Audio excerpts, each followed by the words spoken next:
Señores, la espera llegó a su fin. Entonces, para tratar la ley 155-17 sobre lavado de activos y financiamiento de terrorismo, vamos a recibir a la señora Lilian Giselle Báez Ureña.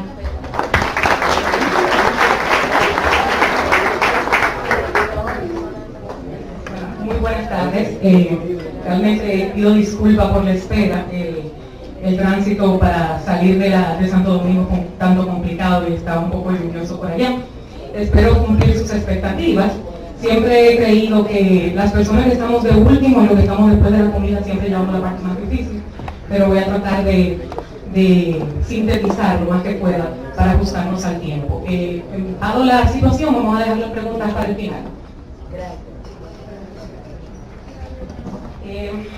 Yo traje una presentación un tanto ambiciosa, no por la profundidad de los temas que yo voy a tratar, sino por la cantidad de temas que yo he diseñado en la presentación. Sobre todo porque me he dado cuenta que hay muchas confusiones sobre algunos términos. Y se ha creado también un miedo excesivo con el tema de la ley de lavado, que creo que ha sido innecesario. En primer lugar, tenemos un marco legal. Ustedes muy bien saben que la ley 155 derogó la antigua ley 72-02 sobre lavado de activos. Hay varias cosas que es importante tener pendiente. Tenemos un reglamento general que está en ejecución, un reglamento general de la ley. Incluso hace poco terminó la vista pública, lo tuvieron que poner en vista pública abreviada, duró realmente muy poco tiempo. Tanto el reglamento de la ley general como un reglamento de congelamiento, que voy a tratar de explicárselos. También, actualmente, la DGI, me imagino que quizás nuestro señor director le habrá comentado en la ponencia anterior, se ha involucrado en una serie de reformas a lo interno, ha creado un departamento del cual yo soy encargada, tenemos un equipo de personas trabajando el tema de prevención de lavado para los sujetos obligados no financieros que están bajo la supervisión de la Dirección General de Impuestos Internos. En vista de eso, nos hemos tenido que abocar a la creación de una norma general para los sujetos obligados. Posteriormente, por mandato de ley incluso, nosotros tenemos que tener un proceso de retroalimentación con ustedes, porque ustedes bien saben que los contadores son sujetos obligados. Tenemos que tener un proceso de retroalimentación y dentro de ese proceso de retroalimentación está la emisión de guías sectoriales. Ok, esta parte la voy a pasar un poco por delante. Es decir, el lavado se tipifica a partir de los artículos 3 en la ley, 3, 4, el 3 tiene varios literales, pero le quería leer específicamente el 4, que dice la persona que asista, asesore, ayude, facilite, incite o colabore.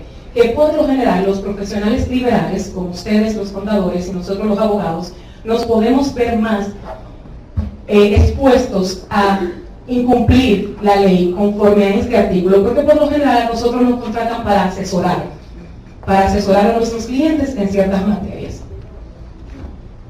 Entonces, dentro de los delitos precedentes, anteriormente, la ley 7202 tenía casi los mismos delitos que tiene la ley 155. La ley 155 adicionó unos cuantos delitos, dentro del que se encuentra el delito tributario, los delitos financieros, los crímenes y delitos de alta tecnología, que anteriormente tampoco se encontraban, el uso indebido de información confidencial o privilegiada y la manipulación del mercado. Entonces, en resumen, en primer lugar, quiero que sepan que el lavado de activos, el lavado, no la prevención del lavado, son dos cosas diferentes. El lavado de activos es un delito que conlleva penas penales privativas de libertad y tiene un ciclo, agota un ciclo, el ciclo de colocación, estratificación y diversificación, que es distinto a lo que es la prevención del lavado, que le voy a hacer el símil ahora mismo. Pero no quiero dejar por de lado mencionar el tema del financiamiento del terrorismo, que también la ley lo adicionó. El financiamiento del terrorismo no es más que aquel que subvenciona o colabora o presta algún tipo de servicios para que se cometa un acto terrorista, independientemente de que el acto terrorista se cometa o no. Entonces, esta parte, aquí quería llegar. Las diferencias entre el lavado de activos y el financiamiento del terrorismo. El lavado de activos, los fondos siempre serán ilegales. En el financiamiento del terrorismo, no.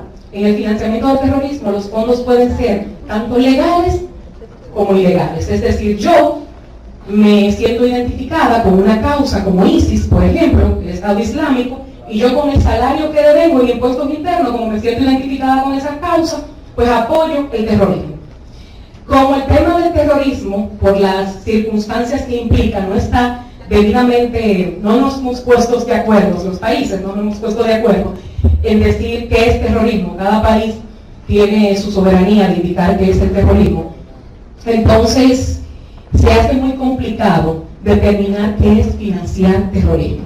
Incluso en la doctrina se establece que brindar asistencia a un terrorista, como por ejemplo prestarle tu casa para que se quede, pagarle el colegio de los hijos de terroristas, se considera financiamiento del terrorismo. Entonces, el lavado de activos tiene el proceso también, dentro de las diferencias está que el dinero lo que se busca es integrarlo a la economía de un país. Antes se decía al sistema financiero, pero no es así. Por eso están hoy en día ustedes aquí sentados, porque ustedes no necesariamente pertenecen al sistema financiero. El sistema financiero pertenece a los bancos, los puestos de bolsa. Entonces, por eso se han involucrado los dealers de vehículos, las inmobiliarias, las compraventas y los profesionales liberales como los notarios, los abogados y los contadores. En el caso del financiamiento del terrorismo, lo que se busca es ocultar el destino, es decir, ocultar el origen hasta que llegue a su destino del dinero para poder financiar el terrorismo. El objetivo también, en el lavado lo que se busca es dar una apariencia de legal a dinero que provienen de actividades ilegales.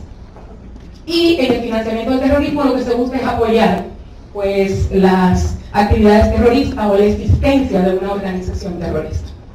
Entonces aquí voy con la parte, que pasé esa parte un poco rápido. Hay una preocupación general con el tema de la ley de lavado, porque la ley, a diferencia de la ley anterior, que los temas de prevención lo tocaba muy por encima, esta ley profundiza mucho los temas de prevención. Entonces tenemos una ley penal, de tipo penal, con temas de prevención de lavado de activos. Entonces, por un lado tenemos el delito de lavado de activos, que conlleva sanciones penales. Y por otro lado tenemos el sistema de prevención de lavado de activos, que no es más que un sistema de mitigación de riesgo, que la ley ha llamado a que tengan todos los sujetos obligados, y que si usted no cumple con ese sistema de mitigación de riesgo, usted va a conllevar sanciones administrativas. En ningún momento se le ha dicho a los sujetos obligados que tienen que investigar el delito. Eso es una confusión también que veo de manera muy marcada en los ambientes académicos cuando estamos discutiendo los temas de la ley.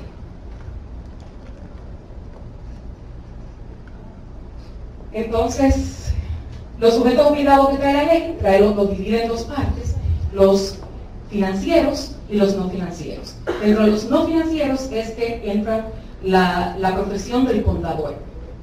Aparte del contador, bajo la Dirección General de Impuestos Internos, nosotros tenemos también a las empresas de factoring, que se dedican a hacer factoraje, a las empresas inmobiliarias, siempre y cuando se involucren en la compra y venta de un inmueble. Dígase que aquella empresa inmobiliaria que se dedica a administración o alquiler de bienes muebles o de bienes inmuebles, no entra dentro de esta ley como un sujeto obligado. También están los dealers de vehículos, los que se dedican a la compra y venta de vehículos de motor. Puede ser una motocicleta, puede ser incluso un carro de golf, puede ser un yate, puede ser un avión, el vehículo completo, no las partes, porque también hay mucha confusión con los autodetailing y todo eso. Por otro lado, también tenemos a las empresas constructoras, a las casas de cambio, a los joyeros, a los que venden metales preciosos, no metales industriales. Y por otro lado, entonces están los profesionales liberales, que están los contadores, los abogados y los notarios, pero no siempre sino cuando se dedican a ciertos tipos de actividades que están muy bien claras en la ley, en el inciso E del artículo 33 de la ley. Cuando ustedes lo leen, la mayoría de esas actividades tienen que ver con dos cosas básicas. En primer lugar, con actividades de índole societario, sobre todo para los abogados. Y para los contadores, cuando actúan en la administración de bienes por parte de sus clientes.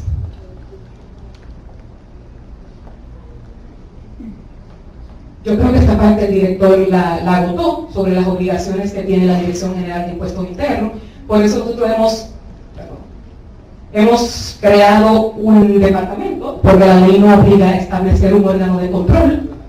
Estamos trabajando en la elaboración de la norma, en donde se van a incluir acápites especiales para cada tipo de sujeto obligado. Por eso es que le comenté el trabajo de la retroalimentación para la elaboración de guías sectoriales. Puede que estamos estableciendo controles y herramientas. Cuando dice controles y herramientas, nosotros tenemos matrices de riesgo automatizadas, por medio de la cual nosotros podemos determinar el nivel de riesgo de cada sujeto obligado, de cada sector, y dentro de un mismo sector, cuál sujeto obligado es más riesgoso que otro.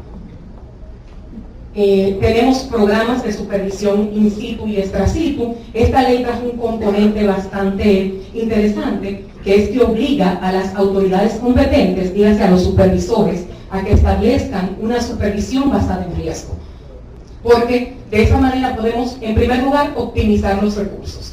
No podemos ir a supervisar por supervisar, sino hay que supervisar a aquellos sujetos obligados que realmente representan mayores riesgos. En segundo lugar, para un sector como el nuestro, el de los no financieros, es sumamente importante tener este sistema diferenciado de mitigación de riesgo, porque cuando tenemos un universo de sujetos obligados, más de 80.000 sujetos obligados, como tenemos en la Dirección General de Impuestos Internos, pues entonces, si hacemos una supervisión queriendo abarcar ese universo, no vamos a llegar a obtener realmente los resultados esperados, y por eso tenemos que hacer una supervisión basada en riesgo.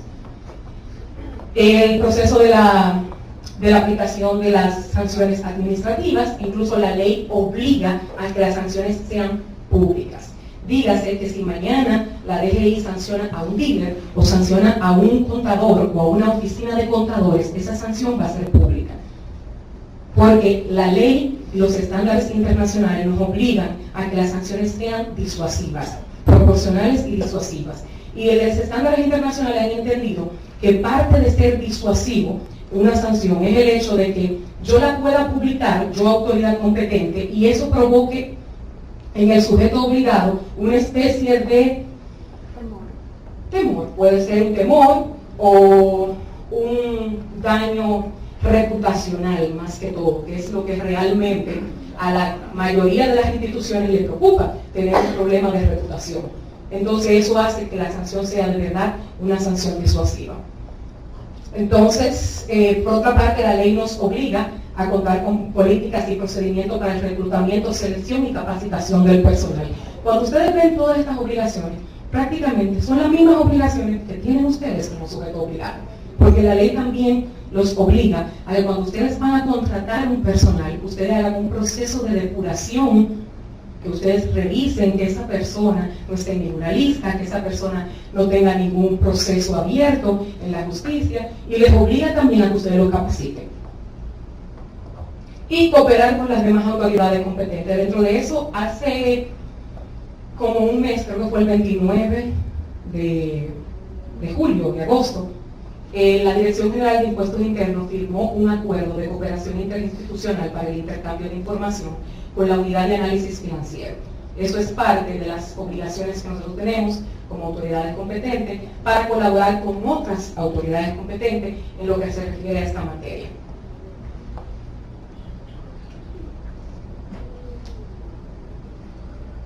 Okay.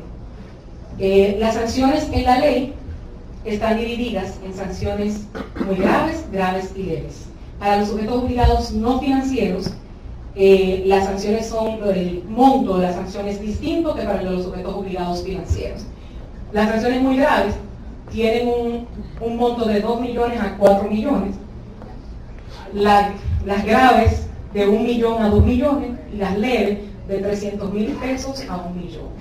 Incluso el solicitarle información a ustedes y que ustedes manden la información tarde o no la manden conlleva una sanción leve. Entonces, algo que yo le quería comentar, voy a tratar de ser rápida, tengo la presión del tiempo, es la evaluación nacional de riesgo. ¿Quién sabe que en el país se hizo una evaluación nacional de riesgo? Aquí. Unos cuantos, la mayoría no sabe. Pues le comento, en el 2014, la Unidad de Análisis Financiero comenzó un trabajo conjuntamente con el Banco Mundial para hacer un análisis país de lo que era el riesgo, el nivel de riesgo del lavado de activos y financiamiento del terrorismo en la República Dominicana. Eso fue con el apoyo del Banco Mundial. Para resumirle, eso fue un trabajo que se hicieron varios módulos, se trabajaron 8 módulos de manera simultánea, un trabajo que duró años. Se trabajaron con las estadísticas 2010-2014, si esos 4 años, se comenzó en el 2014 la evaluación y terminó en el 2017, ahora a inicios fue que se publicó el informe de evaluación. Está público en la página web de nosotros, así como en la página web de la UAF y de casi todas las autoridades competentes, por un mandato de una resolución del Comité Nacional contra el Lavado de Activos. Entonces, en esa evaluación, lo que se hicieron fue que se miró todo el país, cómo responde la República Dominicana a su sistema de lavado de activos y prevención de lavado de activos. Se miró la parte del Ministerio Público, se miró la parte de las autoridades competentes y se miró la parte de las autoridades de las auxiliares, la policía, la Dirección Nacional de Control de Drogas, los organismos de investigación. Entonces, ¿qué pasó en esta evaluación en la cual participaron algunos sectores privados, como fueron los bancos, los puestos de bolsa, las compañías de seguro, las aseguradoras, las cooperativas, participó el Banco Central, la Unidad de Análisis Financiero, la Dirección General de Impuestos Internos, todas las superintendencias, la de banco, la de valores y la de seguros. Y de los sujetos obligados no financieros, pues nosotros no tuvimos participación en esa evaluación. Entonces, ¿qué pasa? Esa evaluación es la que nos da a nosotros el pie para que nosotros hagamos un cambio en la legislación. Y de ahí es que nace, aunque la ley ya se venía trabajando desde hace un tiempo, pero eso es lo que más realmente motoriza que la ley salga, la ley 155, a raíz de los resultados que arrojó esa evaluación. A modo general, la evaluación dice que lo de mayor riesgo en la República Dominicana, que tampoco creo que sea un secreto, es el narcotráfico y la corrupción, a nivel de delitos subyacentes de lavado de activos, y que el sector que tiene más riesgo de lavado de activos es el sector de las APNFDs. APNFDs son actividades y profesiones no financieras designadas, esa es la sigla, que eso en el español dominicano y traducido en lo que dice la ley son los sujetos obligados no financieros, todos, incluso los casinos. Lo único que los casinos no están bajo la supervisión de la Dirección General de Impuestos Internos, no están bajo la supervisión de la DGI, sino bajo la supervisión del Ministerio de Hacienda con la Dirección de Casinos y Juegos de Azar. Entonces, este resultado medio alto de las APNFD es que nos lleva a toda esta revolución dentro de este sector y a nosotros a que tanto el sector público como el sector privado empuje a que el sector de los no financieros se empodere y pueda entonces mitigar estos riesgos medio alto que dio la Evaluación Nacional de Riesgo. Como ustedes ven, el tema del sector bancario, seguros y otras instituciones financieras como las cooperativas está en un riesgo medio. El sector de valores es el que tiene el riesgo más bajo, medio alto, igual que los temas de inclusión financiera que también se analizaron con el Banco Central.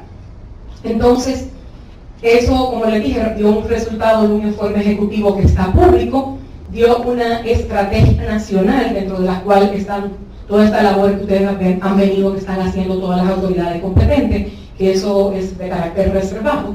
La estrategia nacional solamente para las autoridades competentes. Vinieron todas esas modificaciones legales y normativas, porque asimismo, como nosotros modificamos una ley, todos los demás sectores, que quizás tienen un proceso un poco más maduro que el de los no financieros, el nuestro, comenzaron y modificaron su normativa. El sector bancario modificó, el sector de valores modificó su norma, tenía una norma de 2002, que luego en 2012 la modificó, y a raíz de esta evaluación nacional de riesgo la modificó en el 2014.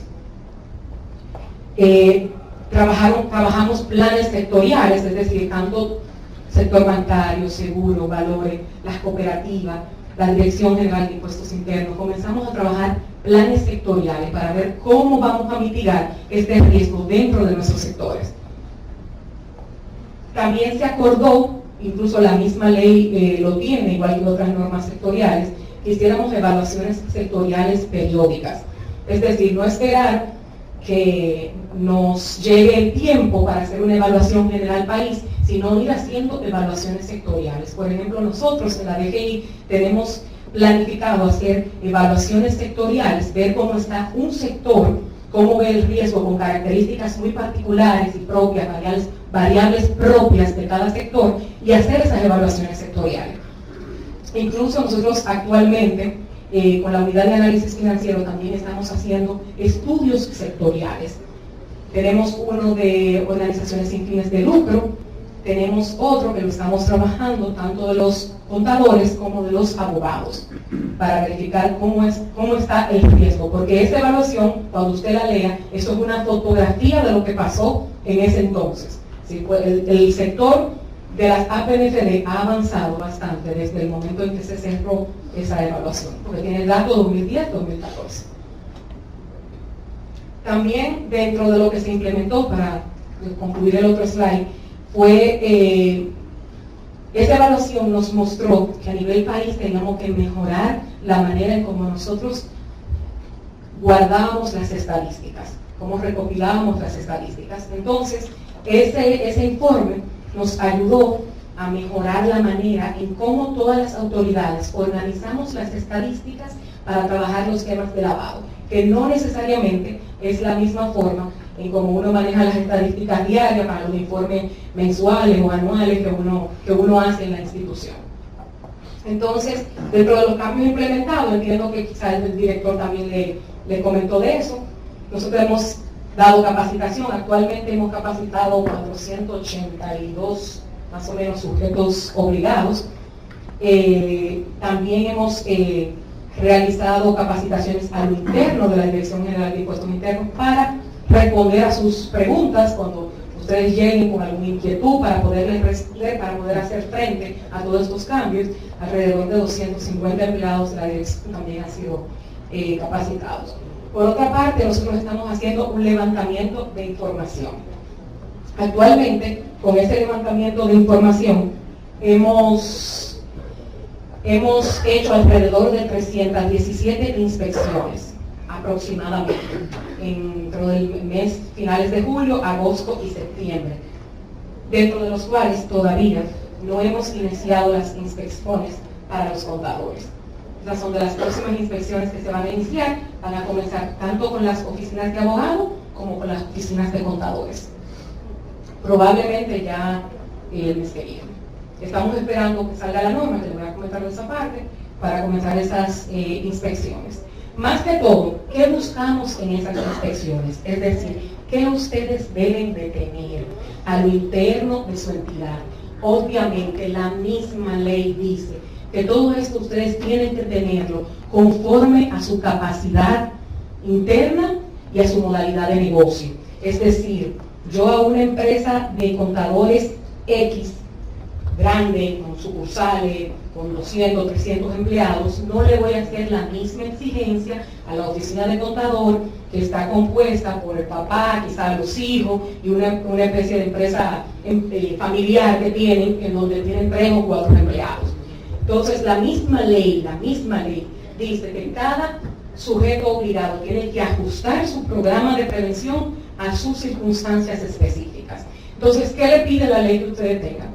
Políticas y procedimientos para evaluar los riesgos de lavado de activos. Un manual. La norma, estimo que va a salir para el mes que viene, y la norma le va a decir cuál es el mínimo que tiene que tener ese manual. Incluso va a indicar que si la oficina de abogado o la oficina de contadores, porque eso se da mucho en los profesionales liberales, es una oficina pequeña que devenga un activo anual, mensual, de tanto, pues no tiene que tener un esto más simplificado. Entonces se lo va a simplificar, lo va a ir ajustando conforme el tamaño de cada entidad, la norma. Entonces este manual tiene que estar por escrito. Tiene que estar por escrito. Y ahí usted va a decir cuál es la política y procedimiento general, es decir, cómo ustedes van a mitigar el riesgo de lavado en su entidad. ¿Qué tiene que hablar? ¿Qué tiene que tocar sobre todo? Temas de debida diligencia. Y debida diligencia diferenciada.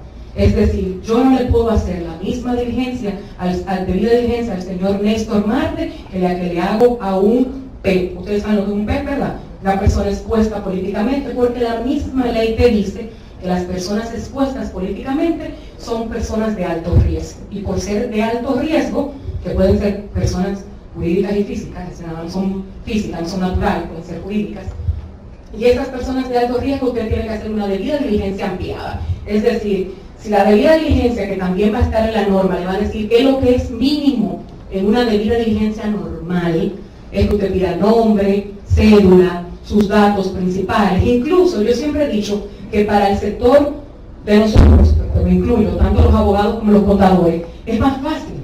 Porque si hay un sujeto obligado que tiene de primera mano la información del cliente, somos nosotros. Porque lo primero que usted hace cuando usted va a trabajar con un cliente es pedirle información, cuál es su nombre, cuál es su cédula, a qué usted se dedica. Por lo general por ahí usted tiene el origen de los fondos, a qué usted se dedica. Porque el dinero viene producto de una actividad lícita, eso es lo que andamos buscando. ¿Qué usted hace? ¿Tiene otro trabajo aparte de ese? ¿Cuál es su nacionalidad?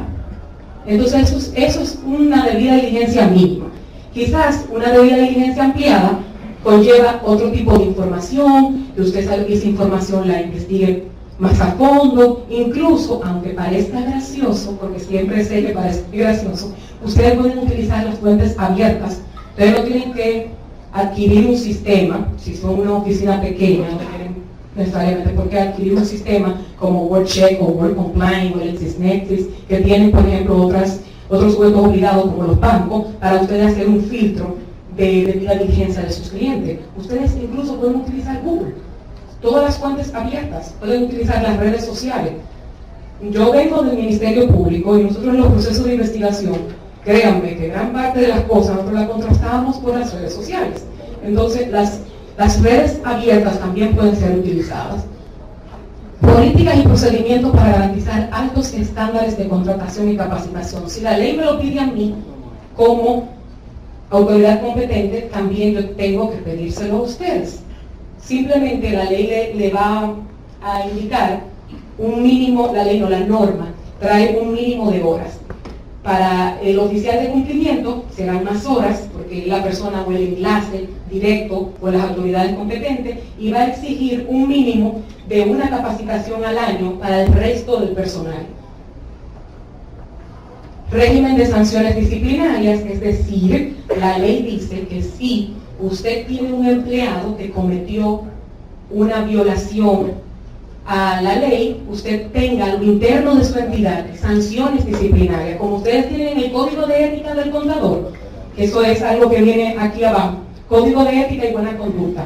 El mismo Código de Ética del Contador, utilicen ese código, transcríbanlo y agréganle componentes de lavado, como son temas de confidencialidad de la información, como son los temas de la responsabilidad que tienen desde el primer nivel de la entidad hasta el más último nivel de la entidad, de estar comprometidos con los temas de lavado de activos. Entonces el mismo código de ética, que tiene componentes quizá un poco más generales, lo pueden utilizar para anexarle componentes de lavado de activos. Y la ley también le pide una auditoría interna y externa. Incluso la norma está contemplando, en el caso de la auditoría externa, que no necesariamente esa auditoría tiene que hacerla un contador, sino que le va a indicar que esa persona que tenga la capacidad o la facultad que pueda hacer esa auditoría externa tiene que cumplir con una serie de requisitos de experiencia en tema de lavado de activos, en tema de prevención de lavado de activos, y va a poder hacer esa auditoría externa, porque usted sabe que esa auditoría externa en materia de cumplimiento de lavado no es la misma auditoría externa a la que normalmente estamos acostumbrados en el mundo de la contaduría. Entonces, otro componente importante que trajo la Dirección General de Impuestos Internos es el tema del beneficiario final. Me imagino que ustedes también lo han escuchado. El beneficiario final no es más la última persona física que se encuentra detrás de una empresa. Eso viene sobre todo por sistemas societarios complejos. Cuando yo tengo una empresa, que sus accionistas son otra empresa, y sus accionistas son otra empresa, entonces, ¿qué te dice la ley? Yo no quiero saber toda esa cadena, yo quiero saber la última persona física a la que pertenece la empresa. ¿Qué pasa? Hay tres tipos de beneficiario final, porque la gente también se confunde. Hay un beneficiario final legal, que la ley lo tiene establecido. Hay un beneficiario final legal, que la ley dice que todo aquel que tiene más de un 20% de las acciones o cuotas sociales en una empresa es un beneficiario final, eso sin discusión. Pero ¿qué pasa? Hay un beneficiario final que es un administrador y hay un beneficiario final que es un controlante, así son tres. Porque yo puedo tener una empresa en donde yo tengo 10 socios, que las cuotas sociales son 10 a cada uno. Entonces ahí no hay un beneficiario final legal, porque ninguno llega al 20. Entonces tiene usted que decirme, es decir, la empresa que decirme a mí, declarar en la DGI cuál es el beneficiario final efectivo, se llama en el formulario. Beneficiario final por control efectivo, que es un control de hecho, un control fáctico, quién es que toma las decisiones. Porque decían, no, pues aquí es el gerente, pues usted dijo que el gerente, perfecto, el gerente, Juan Pérez, es el gerente. Pero puede ser que ni sea el gerente, ni sea ninguno de los socios, porque ninguno llega a un 20, sino que sea un controlante, de hecho, como ocurre en muchos de los casos, que el que toma las decisiones es un tercero, el que firma los cheques, el que paga, el que dice cómo se van a hacer las cosas, y es un tercero. Y muchas veces las tipologías de lavado de activos, eso se ve, pues son los famosos testaferros, prestanombres, y por eso la ley, procurando cerrar esa brecha, te dice, no, tú tienes que decirme cuál es el beneficiario final, pero eso es una declaración jurada. Dígase que es una declaración que hace la empresa, me corresponderá a mí o a cualquier otra autoridad competente de verificar en un proceso de inspección, tanto in situ como extra situ, si lo que ese sujeto obligado declaró como beneficiario final es realmente el beneficiario final. Entonces, la dirección también creó un formulario nuevo para los que son patrimonios autónomos, como los fideicomisos, como los fondos. Entonces también hay que declarar el beneficiario final de esos patrimonios autónomos. ¿En dónde se declara? Se declara tanto al momento de incorporación en el formulario del RC02, así como al momento de presentar la declaración jurada de renta. Para eso es una manera de actualizar, porque van a decir, ok, pero vamos a quedarnos con todos los beneficiarios finales que hacemos ahora, porque somos los que estamos registrando, ¿no? Pero cuando todos los que hacen ahora cierre fiscal al 31 de diciembre, que le comienzan a declarar en enero, para usted presentar esa declaración jurada de renta, usted va a tener que decir quién es el beneficiario final. Incluso no se le va a aceptar la declaración, si no lo indica. Entonces, finalmente, voy a tratar de ser breve aquí en esta parte, que ya me han dicho que tengo 5 minutos. Yo creo que todos aquí saben lo que es el GAFI, ¿verdad? Que es el Grupo de Acción Financiera Internacional. El GAFI viene ahora al país, el 31 de octubre. Entonces nos van a hacer una evaluación país. Ellos llegan, la misión de GAFILAT, que es el Grupo de Acción Financiera para Latinoamérica, que es al que nosotros pertenecemos, llega el 31 de octubre, duran 15 días, y esa misión va a todas las entidades, autoridades competentes, nos pregunta, nos dice, verifica que lo que tenemos, que no tenemos, se decide reunir con ustedes, por eso incluso es que necesitamos el apoyo de todos ustedes, que ustedes se empoderen, que participen en los cursos. Los temas de lavado de activos y de prevención de lavado de activos son temas complejos, son difíciles agotarlo en una hora. Muchos del equipo del instituto tienen la experiencia de que hemos tenido talleres de capacitación de un día completo y aún así nos queda mucho siempre por abarcar. Son temas sumamente complejos. Son temas siempre que despiertan muchas dudas y es normal porque es una ley nueva y aunque ustedes como sujetos obligados no son nuevos, siempre estuvieron ahí desde la ley 7202, al tener la ley anterior un vacío legal y no establecer de manera clara cuál era el órgano regulador, porque decía que la DGI era quien tenía capacidad de sanción, pero no decía cuál era tenía la capacidad de supervisión. Entonces esa labor hasta cierto punto no se realizó, no había la presencia de un regulador, entonces por eso incluso fue que salió con el riesgo tan alto este sector. Grupos regionales, metodología de la evaluación, quería decirle algo bien breve con esto.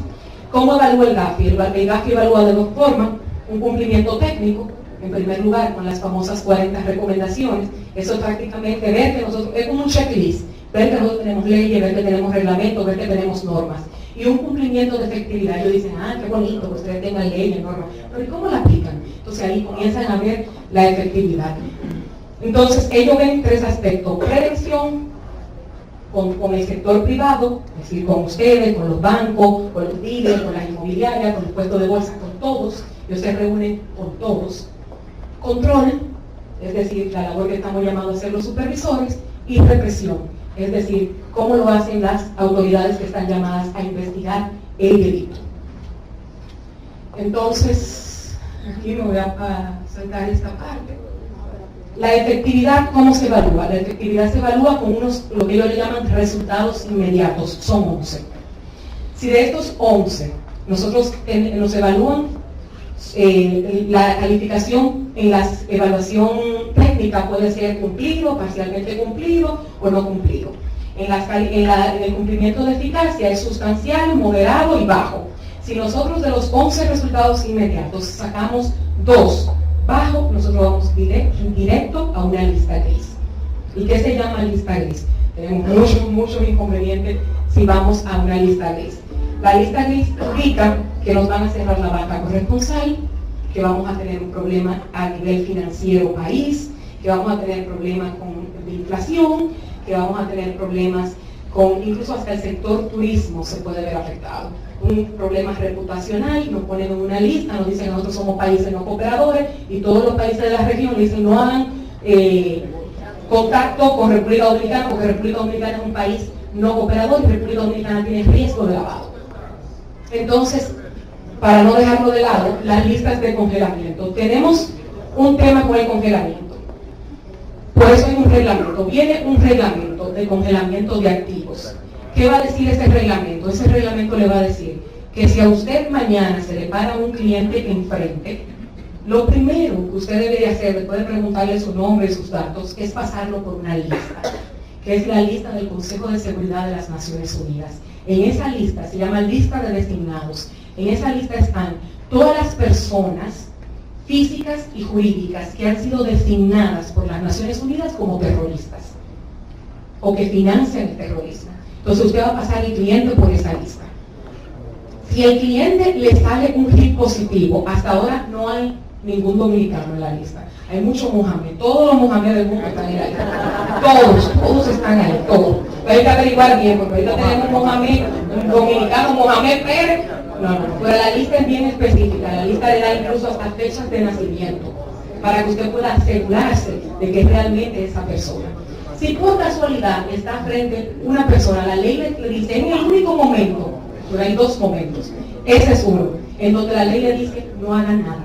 Usted tiene que notificar sin demora, le puse eso ahí de los países, de aquí. Usted tiene que notificar sin demora, es decir, de inmediato, no en días, en horas. Es decir, usted se levanta de ahí tranquilito y va aquí en la parte de atrás, le dice un momentito que tengo problema con el sistema, y va atrás, y usted inmediatamente tiene que notificar a la unidad de análisis financiero, a la UAF, que usted tiene ese cliente ahí. Y posteriormente hacer un reporte de operación sospechosa, un ROS, sin demora. Entonces, congelar, y aquí lo dice, congelar, revisar las listas, congelar y notificar a la UAF. Sin demora. Entonces, ¿qué dice la ley? Ahí usted no puede ni ofrecer el producto, ni entregar el producto, ni ofrecer ningún servicio. Yo preferiría que se fuera. Entonces, si nos va bien en la evaluación, ¿qué pasa si nos va bien? Nosotros entramos a un seguimiento, que dependiendo de la nota puede ser intensificado o normal. Ningún país del mundo ha entrado en seguimiento normal. Todos los países siempre entran en seguimiento intensificado. El único país que entró en seguimiento normal es Cuba, por razones, ¿verdad?, entendibles de su propio sistema. Luego todos entran en seguimiento identificado. Eso se nos va bien. Pero si nos va mal, nosotros vamos a tener un seguimiento también bastante intensificado, porque lo vamos a tener no con el grupo regional, que es el GAFILAR, sino con el GAFI, con el Grupo de Acción Financiera Internacional, es decir, con el G8. Y vamos a entrar a la lista ICRG, que es la famosa lista GACE.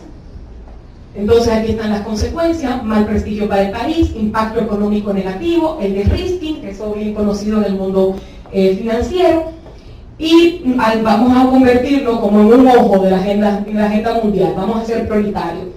Van a estar ellos cada cierto tiempo, muy frecuentemente, detrás de nosotros, pidiéndonos reportes, pidiéndonos informes, hasta que salgamos de la lista.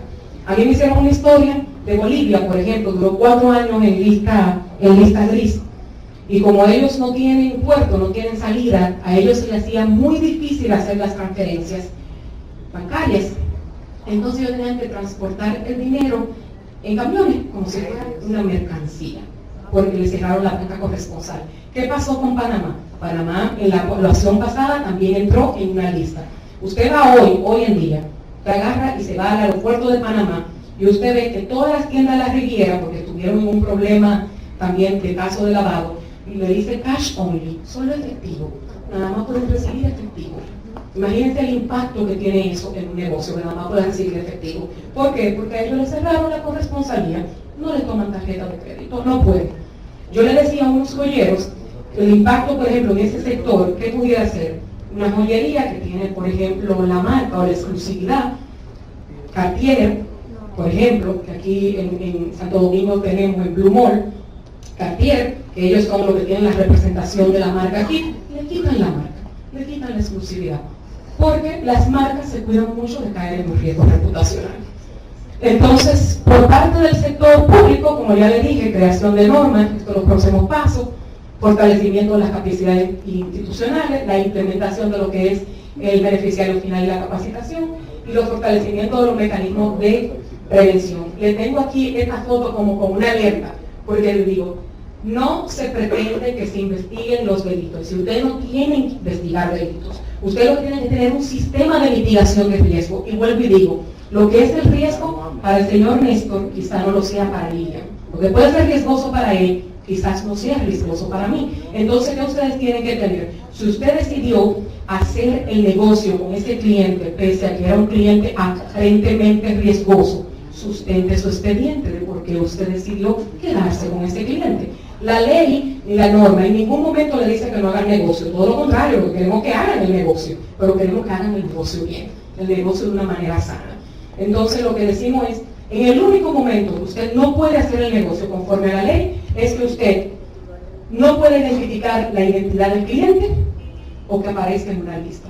Después de ahí, puede ser el cliente del riesgo que sea. El ser PEP tampoco es malo. Vuelvo lo digo, PEP es una condición que usted tiene cuando usted es un funcionario público, cuando usted es un funcionario elegido por voto popular. Es la ley bien establece quién son los PEP. Y PEP lo único que te dice es que es un cliente de mayor riesgo. ¿Por qué? Porque por lo general manejan fondos públicos. Entonces, para evitar los temas de corrupción, le dice, hágale una debida diligencia ampliada. Ahora, si usted en su entidad, usted dice, mire, yo no trabajo con PEP, eso es su forma de usted mitigar su riesgo. O yo no trabajo con personas jurídicas porque me resultan más riesgosas, o porque yo tengo que hacer una debida diligencia más robusta y no tengo los sistemas, me voy a quedar con las personas físicas. Bueno, ese es su tema, las personas físicas. Pero la ley no le limita a que usted haga negocio con uno o que otro. La ley lo único que le dice es tenga su sistema de mitigación de riesgo. Entonces, el objetivo de la ley lo que busca es que ustedes se blinden y reduzcan sus vulnerabilidades para ser utilizados en temas de lavado de activos. Entonces, por eso es que necesitamos el apoyo de ustedes, para que capacítense, así mismo como lo han venido haciendo, a modo del gremio. Capacítense, hagan seminarios, hagan encuentros, hagan paneles. Cooperen con nosotros, con el sector público. Incluso cuando tengan cualquier tipo de inquietud, de duda, la Dirección General de Impuesto Interno está abierta a cualquier duda. Ustedes pueden mandarnos consultas, estamos trabajando en el área de consulta de lavado dentro del departamento, consulta de la ley, consulta de cómo implementar algo. Es decir, casi todos los días yo recibo sujeto obligado. ¿Cómo hago esto? ¿Cómo recibo esto? ¿Tengo que hacer un reporte de transición por esto? Y comiencen a implementar las normas. Esta es la página web de nosotros. Y señores, muchísimas gracias. Traté de ser breve para no extenderme mucho.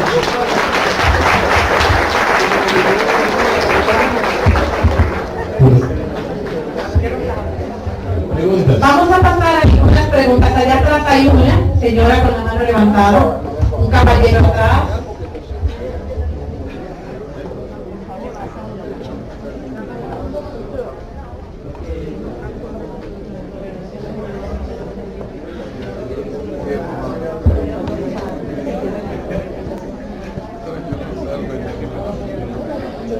Buenas tardes. Por favor, ¿puede aclararme cuál es el papel de la Cámara de Comercio o las cámaras de comercio con relación a la prevención de lavado de activos? Gracias. En primer lugar, las cámaras de comercio no son ni sujetos obligados ni autoridad competente. Ahora, como ellos tienen el registro mercantil y registran, es decir, son el primer paso para dar la personalidad jurídica de las entidades jurídicas, ellos lo que están haciendo es que están actualmente colaborando con todas las autoridades competentes para la realización de los estudios sectoriales. Ellos, por ejemplo, nos dicen la cantidad de empresas que tienen registradas, es decir, un aspecto de colaboración. Pero en principio, ellos no tienen ninguna obligación más allá conforme a de lo que la ley le indica, porque al no ser autoridad competente ni al ser sujetos obligados, no tienen otra obligación que no sea simplemente colaborar con el sector. A quien le han delegado la labor, por así decirlo, tanto del tema de las estructuras jurídicas como de la identificación del beneficiario final, es a la DGI. Muy bien. Mi nombre es Michael Fulgencio, estudiante de contabilidad de la Universidad Central del Este. Hola, Michael. Y tengo una pregunta. Sabiendo que el lavado de activos es una de las formas básicamente más fácil de entrar dinero al sistema para las personas de una manera legal, ¿qué técnica utiliza un profesional en el área de investigación y análisis de lavado de activos para dar a conocer que se hizo o se cometió ese delito? Déjame ver si te entendí. Tú quisieras saber cómo ellos analizan para poder determinar si hubo lavado. Exactamente, Okay. ¿qué técnicas utiliza? Ok, la unidad de análisis financiero tiene por ley la facultad de ver todo el universo financiero de la persona. A diferencia, por ejemplo, de las autoridades sectoriales, por ejemplo, si yo estoy en el sistema bancario, yo solamente puedo ver tu perfil bancario. Yo no puedo ver más nada. Si estoy en el sistema de valores, solamente puedo ver tu perfil en el mundo del mercado de valores. Pero la unidad de análisis financiero puede ver todo. Entonces, al hacer un análisis integral de tu vida económica y financiera, puede determinar si tus patrones económicos, tu perfil económico, cuadra o compagina con esa operación que se hizo o se intentó hacer. No sé si me doy a entender, porque el lavado lo que busca es, si cuando tú investigas lavado, tú lo que buscas es determinar si lo que tú percibes o lo que tú has declarado que tú percibes compagina con lo que tú realizas o devengas, ganas, con lo que es tu perfil económico. Entonces se hace un análisis de tu perfil económico conjuntamente con otro tipo de variables que se le integran al análisis de inteligencia financiera, que es lo que ellos hacen, un informe de inteligencia financiera, y pueden determinar si eso que tú dices que hiciste, esa operación que tú hiciste, cuadra con tu perfil económico.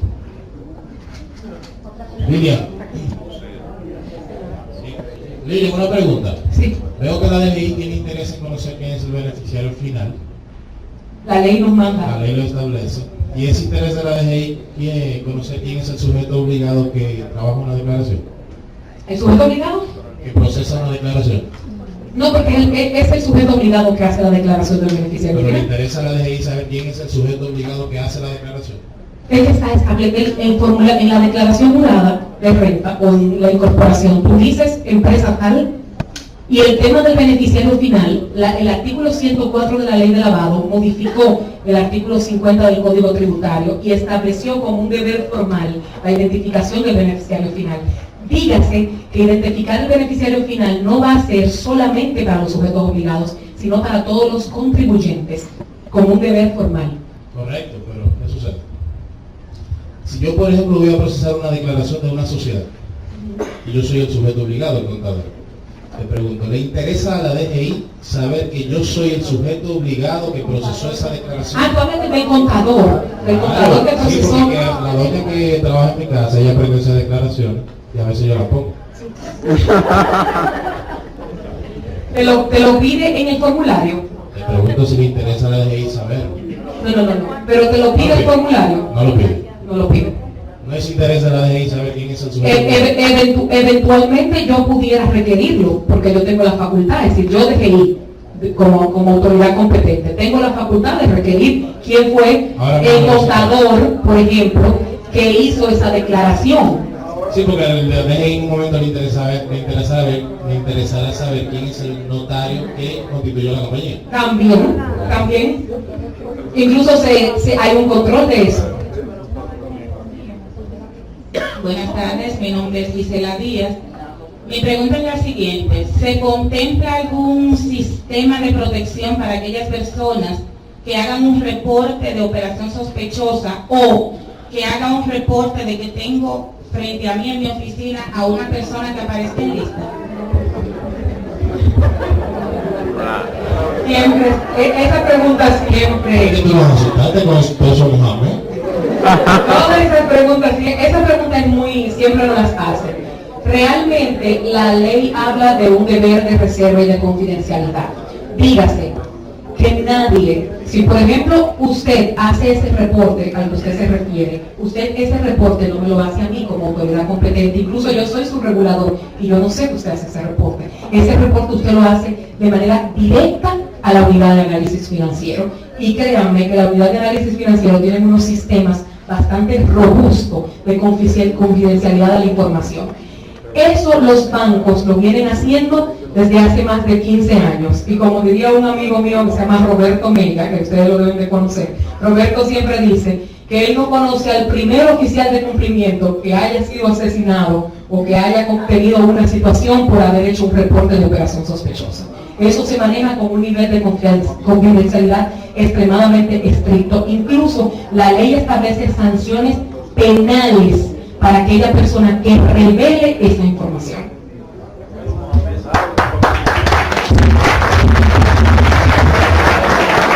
Señores, ¿de qué manera vamos a terminar con este quinto seminario regional?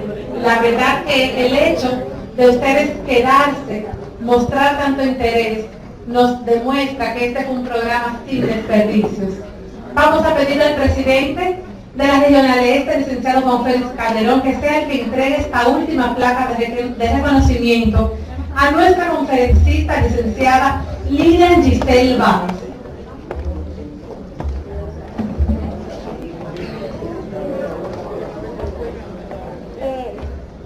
El Instituto de Contadores Públicos Autorizados de la República Dominicana, Regional Este, otorga el presente reconocimiento a Lilian Giselle Báez Ureña por participar como expositor en el quinto seminario de la Regional Este titulado Actualización Profesional, dado en la ciudad de La Romana a los 14 días del mes de octubre del año 2017.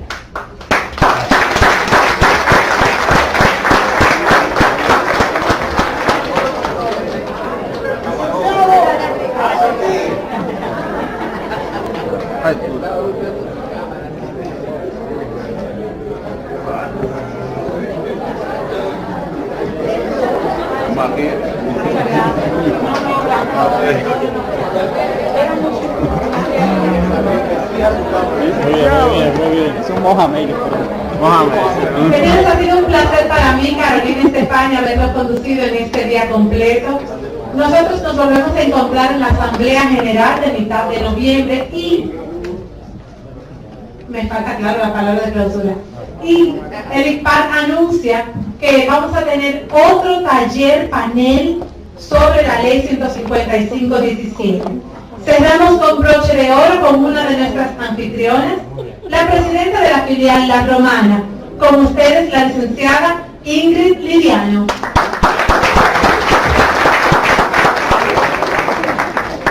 Yo no voy a decir muchas cosas.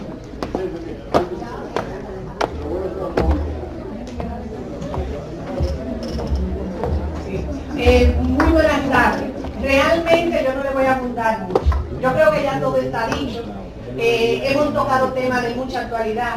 Tenemos mucha gente a que darle las gracias por estar aquí, principalmente la directiva nacional. A nuestros colegas de Atomayor que se han tomado su tiempo para estar aquí, la gente de Higüey, un grupo que vino de Bávaro. Pero no obstante a eso también tenemos que darle las gracias, señores, a ustedes, los colegas contadores de aquí de La Romana. Esto realmente ha sido un esfuerzo, no solamente de Ingrid Liriano, sino de la directiva nacional y de la directiva regional. Era algo que se tenía planificado y que queríamos traer información de primera mano.